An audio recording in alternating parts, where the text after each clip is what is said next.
बीड शहरातील इस्लामपूर भागात रस्त्यावरून नालीचे पाणी वाहत आहे। हे पाणी लोकांच्या घरामध्ये, व्यापाऱ्यांच्या दुकानामध्ये जात असल्याने या भागातील नागरिकांचे आरोग्य धोक्यात आले आहे।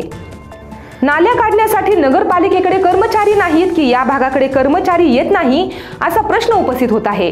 दुर्दैवाची बाब म्हणजे या वार्डात 2 नगरसेवक आहेत, तरीही अशा पद्धतीचा कारभार वार्डामध्ये पाहावयास मिळत आहे। निवडणुकीतच फक्त नगरसेवक लोकांना गोड बोलतात, एकदा निवडणुका झाल्या की लोकांच्या प्रश्नाकडे दुर्लक्ष केले जाते।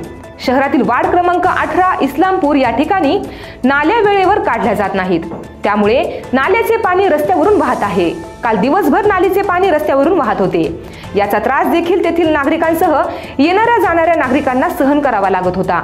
हा प्रकार नेहमीचाच आहे। नगरपालिकेकडे स्वच्छता विभागामध्ये कामगार नाहीत का, अशा संतप्त प्रतिक्रिया व्यक्त होत आहेत। या वार्डात 2 नगरसेवक आहेत। हे दोन्ही नगरसेवक सत्ताधारी पक्षांकडे गेले होते, तरीही वार्डातील दुर्दशा दिसून येत आहे। निवडणुकीतच लोकांना गोड बोलले जाते, निवडणुका झाल्या की लोकांच्या प्रश्नाकडे दुर्लक्ष केले जाते, त्यामुळे संधी साधू पुढाऱ्यांच्या विरोधात संताप व्यक्त केला जात आहे।